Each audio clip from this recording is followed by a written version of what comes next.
우리가 그리스도 안에서 하나님의 의가 됨. 우리는 하나님께서 사람을 구원하시는 것은 쉬운 일이나 의로운 방식으로 사람을 구원하시기란 쉬운 일이 아님을 알아야 합니다. 하나님의 의란 무엇입니까? 하나님의 의는 하나님께서 일하시는 방법입니다. 사랑은 하나님의 본질이고 거룩함은 하나님의 본성이며 영광은 하나님 자신입니다. 그러나 공의는 하나님께서 일하시는 절차이자 하나님의 길이며 하나님의 방법입니다. 이 공의 때문에 하나님은 결코 그분 자신의 사랑으로 사람을 사랑하실 수 없으십니다.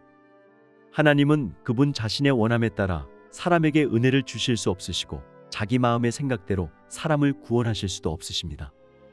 물론 하나님은 사람을 사랑하기 때문에 그들을 구원하십니다. 그러나 그분이 그런 일을 하실 때 반드시 그분 자신의 의의 절차에 부합하고 그분 자신의 도덕성과 그분 자신의 길과 그분의 존엄과 그분의 위엄과 부합해야만 합니다. 주 예수님께서 이 세상에 오시기 전에 십자가에 못 박히시기 전에는 하나님께서 우리를 구원하기를 원하지 않으셨다면 우리를 구원하지 않으실 수도 있었습니다. 하나님은 우리를 구원하지 않으실 수 있었습니다. 만일 하나님께서 우리에게 그분의 아들을 주지 않으셨다면 우리는 하나님께서 우리를 사랑하지 않으신다고 말할 수 있을 뿐 그 이상은 말할 수 없습니다.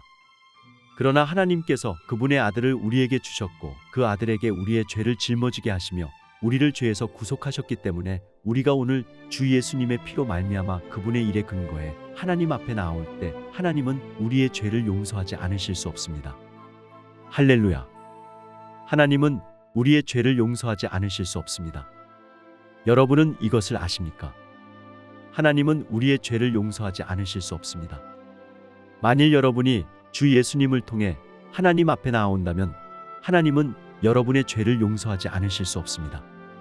그러므로 사랑은 그분의 아들을 십자가에 오르게 했고 의는 하나님께서 우리의 죄를 용서하시게 했음을 명심하길 바랍니다. 구원받고 죄들을 용서받은 후에 이 땅에서 살면서 우리는 무슨 일을 해야 합니까? 오늘 우리는 다 그리스도인들이고 하나님의 자녀들입니다. 하나님의 자녀들에 대하여 하나님은 매우 놀라운 말씀을 한마디 하셨습니다. 하나님께서 죄를 알지도 못하신 분을 우리 대신 죄가 되게 하신 것. 하나님은 주 예수님을 죄가 되게 하셨습니다.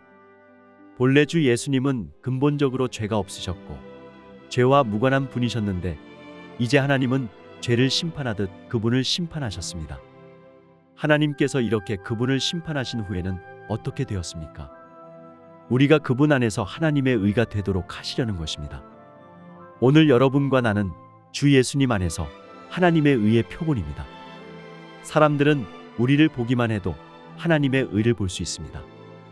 오늘 죄 있는 우리들을 위하여 주 예수님께서 죄가 되셨고 그분께서 우리의 죄를 짊어지셨으며 우리의 죄가 용서받았기 때문에 우리들은 주 예수 그리스도 안에 있는 하나님의 의입니다.